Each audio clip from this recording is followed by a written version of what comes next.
The sky over planet Zurathal was always dark and heavy. Thick gray clouds moved slowly above the tall trees. Strange sounds came from the jungle, deep and wild. It was a place where no one walked alone.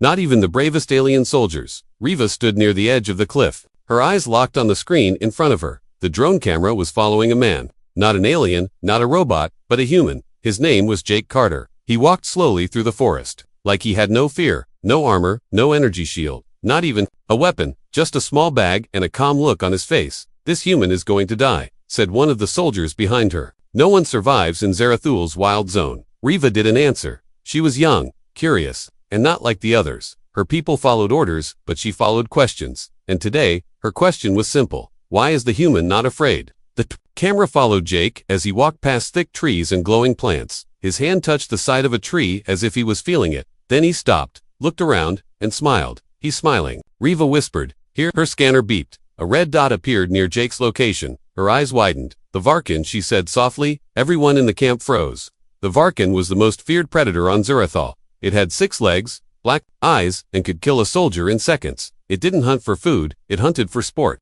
Riva zoomed the camera. Jake was walking toward the danger zone. The red dot was moving too, closer and closer. "Should we warn him?" someone asked. "No," the commander said. He was told the rules. He refused help. Riva didn't like it. She didn't believe in letting someone die just to prove a point, but she also couldn't break orders. So she watched, heart pounding. As Jake stepped into the Varkan's hunting ground, he paused near a fallen tree. He looked around, as if he felt something watching him. He knelt down and took out something from his bag. Food. Some kind of dried meat. Suddenly, the jungle became silent, not a sound, not a bird, not a breath of wind, and then it appeared. From the shadows between the trees, a massive shape moved slowly. Its eyes glowed slightly, its teeth sharp and wet. The Varkan Riva's mouth went dry. She leaned closer to the screen, forgetting everything around her. Jake saw it. He looked at the creature and sat down, calm, like he was meeting an old friend. He didn't run, he didn't shout, he just raised the food and placed it. On a flat stone near him, the Varkan sniffed the air, its body low, muscles ready to strike. "Move, Jake, move," Riva whispered, but he didn't. The creature moved forward slowly. It circled him once, growling low. Jake stayed still. He spoke, but the mic didn't catch the words. His voice was low, soft, steady, and then, the Vark did something no one had ever seen before. It stopped. It looked at the food, then back at Jake, and then it sat. Riva gasped. The others behind her stared in silence. The Varkan didn't attack. It didn't roar. It just watched. Jake, as if trying to understand him, Jake slowly stood up. He didn't touch the creature. He gave a small bow and stepped back, leaving the food. The Varkan sniffed the meat, then took it gently. It didn't growl, didn't chase. It simply turned and walked away, disappearing into the jungle again. Silence returned, but this time, it was full of questions. Did he just tame it? One soldier asked. Riva didn't answer. Her heart was beating fast. Her mind was racing. This human Jake Carter wasn't just brave. He was different. She had to know more. She had to meet him. But before she could speak, her scanner beeped again. Another red dot appeared, and this time, it was even closer to Jake. She stared at the screen as the camera zoomed, and then she saw another Varkan, twice the size, moving fast through the trees, heading straight for him. Riva couldn't breathe as the second Varkan charged through the trees. It was bigger, faster, and angry. Its roar shook the ground, sending birds flying into the sky. Jake didn't move. He turned slowly, facing the danger, his hands still at his sides, calm like before. The predator rushed toward him, leaves and dust flying behind it. From the camp, soldiers shouted, some reaching for weapons. "No," the commander said, "we don't interfere." But Riva stepped forward, eyes wide. She whispered, "He's not going to run."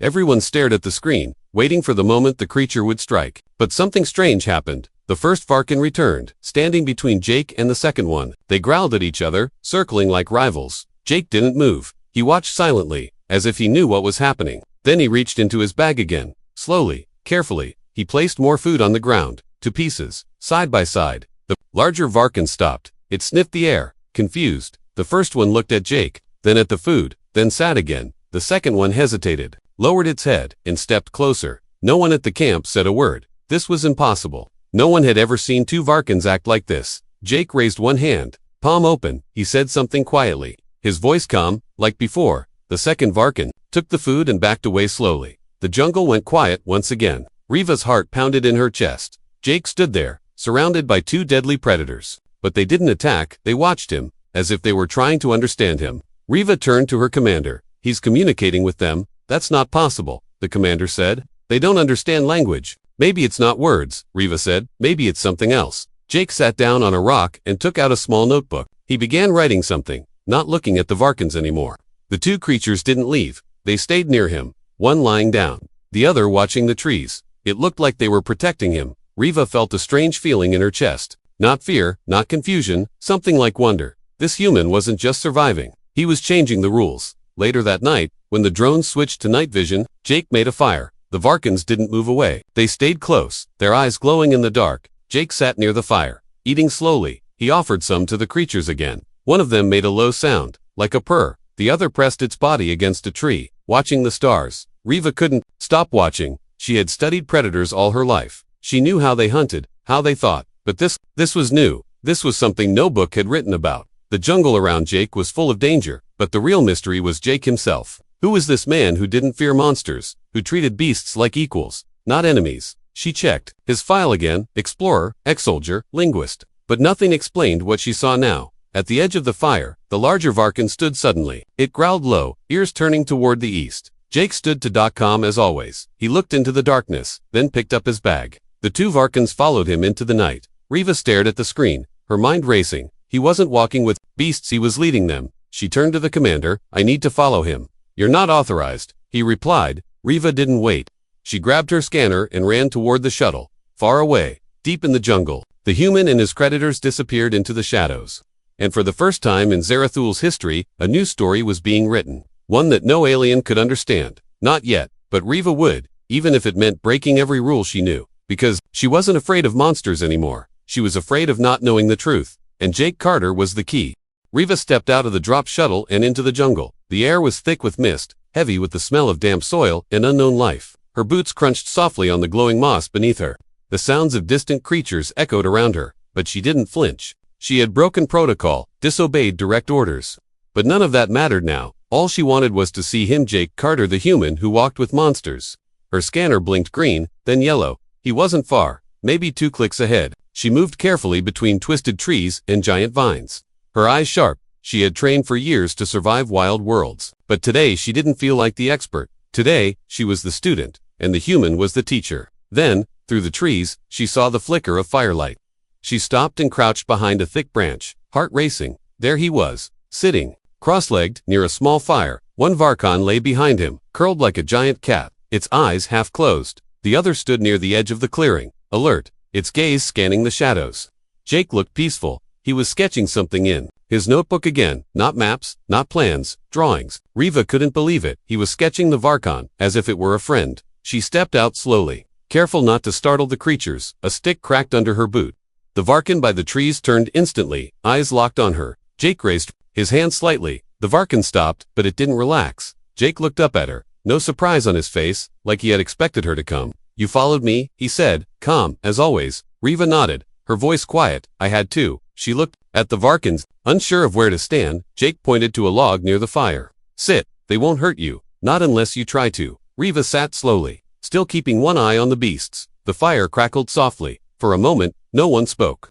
Finally, she asked, how are they listening to you? Jake smiled. They're not. He tossed a small piece of dried meat toward the resting Varkan. They're choosing to. Riva stared at him, confused. They're predators. They don't choose, they hunt. They're more than that. Jake replied. They're watchers, protectors, maybe even teachers. Riva frowned. Teachers. Jake didn't answer right away. Instead, he looked up at the glowing sky through the trees. When I landed, they followed me. Not to attack, but to test me. They were curious, not violent. I didn't run, so they didn't chase. Riva had no words. This kind of thinking didn't exist in her science books. I watched how they moved. Jake continued. How they used sound, scent, posture. It's not just instinct, it's language. Riva was quiet for a long time. Then she asked, why are you really here? Jake looked at her, and for the first time there was a flicker of something in his eyes. Sadness. I came to be alone, he said, but the planet didn't let me. Riva opened her mouth to ask more, but something in the jungle moved. The Varkans tensed, both of them growling low. Jake stood slowly, scanning the trees. Something's wrong, he said.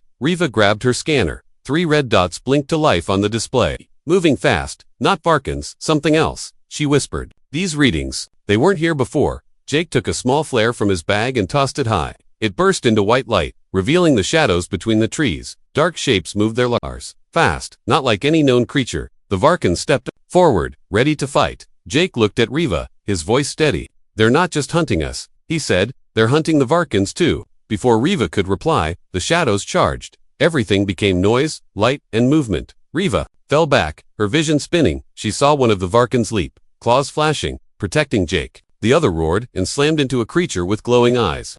And then, the fire went out. Darkness swallowed the clearing. When Riva opened her eyes again, she was alone. Jake, the Varkans, the creatures, they were all gone. Only one thing remained. Jake's notebook, lying open on the ground. The last page was a sketch. A picture of Riva standing beside a Varkan, and under it, a message written in his sharp, quiet handwriting. "They don't follow strength, they follow respect." Asterisk smoke curled through the trees like ghost fingers. The air was thick, heavy with the smell of ash and burned moss. Riva ran, ducking under branches, leaping over roots. Her hands trembled. Her scanner blinked red. No signs of Jake. No signs of the Varkans. She had never felt this afraid. Not for herself, but for him, the human who had changed everything. She stopped beside a tree, catching her breath. A strange heat pulsed through the ground. The soil was warmer than it should be. Almost alive, she looked up, and her heart froze. Above the jungle canopy, a thin pillar of fire rose into the sky. Not natural fire, controlled, focused. A signal. She ran toward it, faster now, not thinking, not calculating, just moving. Minutes passed like hours, until she finally reached the source. A wide open circle had been burned into the jungle floor. In the center, Jake stood,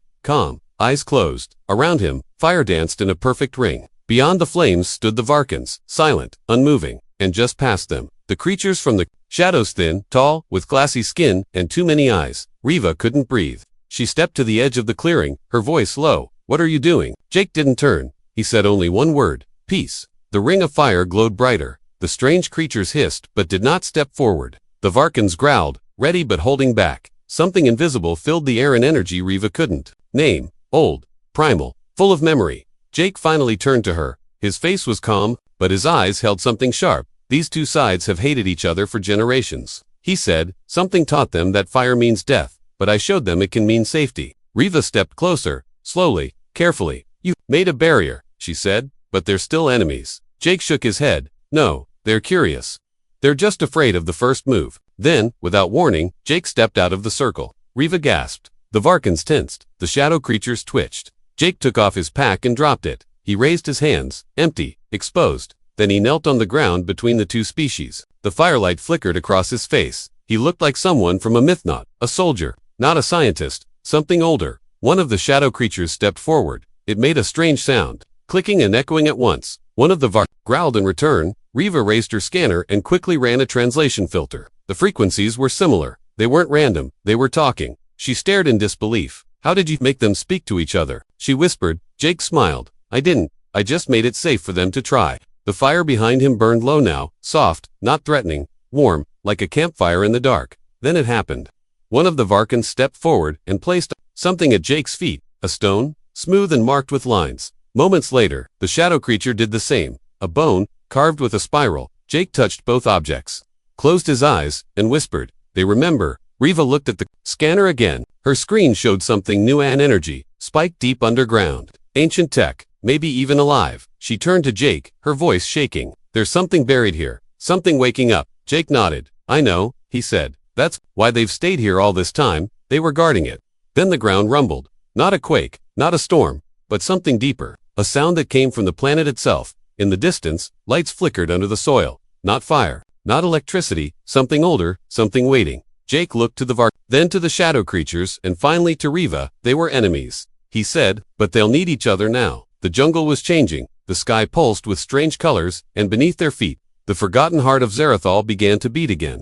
The cave opened like a mouth in the cliffside, silent and watching. Jake stood at the entrance, holding a torch made from jungle bark and fire crystal. Its light flickered across the stone walls, revealing strange patterns, symbols older than any language Riva had ever seen. She followed behind him slowly, her boots echoing on the damp floor. The Varkans remained outside, pacing nervously, refusing to enter. Even the shadow creatures stayed back, their bodies shivering at the edge of the stone. Riva noticed something, then fear. Not from her, not from Jake, but from the creatures who had ruled this jungle for generations. Inside the cave, the air was thick and dry. The silence pressed against her ears like a heavy curtain. Jake kept walking, his torch casting long shadows on the wall. Every step felt like a heartbeat, slow, deep, ancient. This place, Riva whispered. It's not just a cave. Jake nodded without turning. It's a memory, he said, buried by time, protected by fear. They reached a wide chamber, where the ceiling rose high above their heads. In the center was a stone platform, and on it, something unexpected. A console, partly organic, partly machine, pulsing with weak blue light. Symbols carved into the walls glowed faintly as they approached. Riva ran her hand across one. It lit up under her touch, sending a soft hum through the chamber. She activated her translator and watched in awe as the ancient words rearranged themselves into something readable. Guardians of the Awakened One. She read aloud. Bonds must be made, or destruction will rise. Jake walked around the platform, studying the design. It's not a weapon, he said. It's something alive. Riva blinked. Alive. Jake placed his palm on the console, and the blue light grew brighter. The ground shook gently, like a breath being taken after a long sleep. Behind them, more symbols lit up, moving like waves on stone. A panel slid open on the wall, revealing a glowing sphere floating in the air. Inside the sphere, something pulsed, a heart, or a seed, or maybe both. It's waking up, Jake said quietly. Whatever it is. Riva's scanner went wild, readings spinning out of range. She looked at him, eyes wide. This energy, it matches nothing we know. It's not just Zurathal, she whispered. It's connected to other systems. Jake's face darkened slightly. That's why they were fighting. He said, the Varkans, the shadow beasts, maybe even your people. They were all trying to stop something they didn't understand. Riva turned back to the glowing sphere. Her voice dropped, or protect it. Suddenly, her gums crackled to life. The signal from the science ship above had broken through the interference. A voice shouted through the static. Riva, Respondan energy spike just triggered a planetary alertar. You safe? She didn't answer right away. Jake stepped beside her and looked up toward the ceiling. There's more, he said. We've only found the heart. The mind is deeper. From deep within the cave, a low vibration echoed forward. A sound not made by machines or animals. It felt like a voice, but no words, just intent. A question without language. A presence stirring in the stone. Riva took a step back, suddenly unsure. But Jake didn't move. He closed his eyes and stood still, listening. The sphere above the platform pulsed once, then twice, and then it spoke not with sound, but with memory. Flashes filled their minds, images of planets burning, oceans boiling, skies falling. Then, another image, a single human, standing in front of the chaos, reaching out his hand. Behind him stood beasts, machines, and creatures of all kinds. Standing together, the message was clear. Unity or extinction. Riva gasped and dropped to her knees. The vision faded. The chamber fell silent again. Jake opened his eyes slowly. His voice was steady, but his hands trembled. They built this place to find someone who could bring peace, he said. Not to rule, but to unite. Riva looked up at him. Is that you? Jake didn't answer. He turned toward the dark path leading deeper into the cave. I don't know, he said, but I think we're about to find out. The deeper they went, the colder the air became. Riva's breath made small clouds, her boots crunching over thin crystals that had formed on the cave floor. The walls glowed faintly, breathing with light, as if the cave itself was alive and watching them. Jake walked in front, silent, his torch held low. There was something in the way he moved, like he wasn't just walking, but listening. The silence was heavy, broken only by the soft drip of water somewhere deep inside the earth. They entered a massive chamber, larger than any ship hangar Riva had ever seen. The ceiling was so high it vanished into darkness. In the middle stood a structure half stone, half living metal shaped like a sleeping giant. It pulsed faintly, like a heartbeat. Riva stared, unable to speak. What is that? She whispered. Jake's eyes narrowed. It's not a machine, he said. It's something. Waiting. The ground shook softly, a hum vibrating through their feet. The structure opened slightly, like a cocoon cracking. A bright glow leaked out, warm and golden, from outside the cave. A distant roar echoed.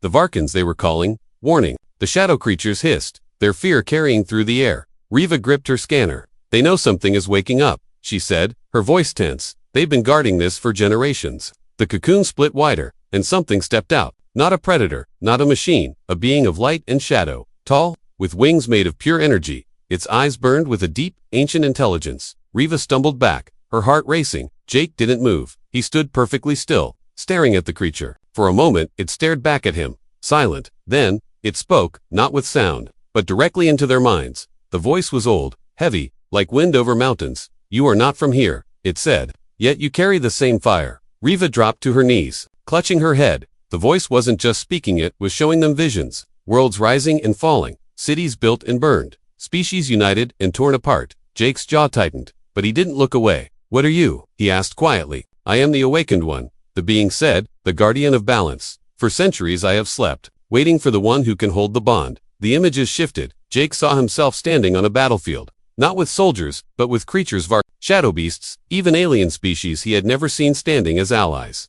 Riva gasped. The vision showed her too, standing beside Jake, holding a strange staff of light. She looked older, stronger, different. The being's wings flared, filling the chamber with golden light. The planet will change, it said. The beasts will rise, the skies will burn, unless the bond is made. Jake clenched his fists. What bond? He demanded. The awakened one stepped closer. Its presence was warm, yet overwhelming. To lead here, it said, you must be more than human. You must be part of the world you wish to protect. The light around them pulsed like a heartbeat. Outside, the Varkans roared again, louder, as if calling to the being. The shadow creatures hissed and retreated deeper into the jungle. The cave shook violently. Dust falling from the ceiling, Riva grabbed Jake's arm. The planet is reacting, she shouted. If we don't calm it, this whole place will collapse. Jake looked back at the awakened one. What do I need to do? The being leaned closer, its voice a whisper inside their minds. Earn their trust, it said. Not just the beasts, not just her. Earn the heart of Zarathal. Before either of them could respond, the ground split with a deafening crack. The golden light burst upward like fire, and the being disappeared into it, leaving only an echo of its words. Jake and Riva barely had time to move as the cave began to crumble. The walls trembled, and outside, the roars of the Varkans grew frantic. They weren't just calling anymore, they were coming. The sky above Zarathal had changed. The clouds were no longer gray. They glowed red and gold, moving faster, swirling like a storm ready to break open. Jake and Riva climbed out of the collapsing cave just in time. Behind them, the chamber that had held the awakened one was swallowed by dust and fire, but something had already escaped, something ancient, powerful, and watching. The jungle was alive with sound. Varkans gathered at the edge of the cliffs, their eyes glowing in rhythm. Shadow creatures lined the trees, not hiding, not hissing, just waiting. Above, the science ship hovered low, scanning. The planet-panicked voices echoed through Riva's earpiece. They wanted answers. They wanted control. But no one up there understood what was happening down here. Jake stood still in the center of it all, not speaking, not running, just listening to the rhythm in the ground, the pulse. It was the same as in the cave, the heartbeat of Zarathal. Riva stepped beside him, her voice shaking. They're waiting. For you, Jake nodded slowly. I know. One of the largest Varkans approached. It was the same one that had sat near him on the first day. Now it lowered its head and placed something at Jake's feet, a necklace made from bone and stone, simple, but carved with meaning. Jake picked it up and placed it around his neck, without hesitation. As he did, a deep hum filled the air. The jungle quieted, the skies paused. From the horizon, a beam of golden light rose into the sky. It came from the place where the cave had cracked open, the signal of the awakened one, a call not just to this planet, but to others. Far across the stars, ancient satellites lit up. Dormant stations turned on for the first time in thousands of years. The signal was spreading. The Guardians were returning, back on Zarathal. Jake looked at Riva, his voice calm, steady. This planet doesn't need a ruler, he said. It needs a bridge. She stared at him, tears in her eyes. You're not just a human anymore, she whispered. You're part of this world now. Jake didn't answer. Instead, he turned to the waiting creatures, Varkans on one side, shadow beasts on the other. He raised one hand, then lowered it slowly. No command, just understanding. The two sides stepped forward, crossing the line that had once divided them. They moved together toward the beam of light, not as enemies, but as something new. The ship above sent down a message. Prepare for extraction. Repeat, prepare for extraction. Riva looked up, then down at Jake. They'll want to take you back, she said. They'll want to study this, control it. Jake smiled faintly. They can try, he said, but they won't understand it. She hesitated, then spoke quietly. Then I'm staying too. Jake turned, surprised. You'd leave everything? Riva looked at the jungle, at the glowing eyes, at the rising light. No, she said. I'm choosing something greater. They walked together into the jungle. The creatures moved beside them like guardians. The planet shifted, its heartbeat growing stronger. Above them, the sky cracked open with golden light. And somewhere deep inside Zarathal, the awakened one whispered again. Not in words, but in promise. The age of fear had ended. The age of unity had begun.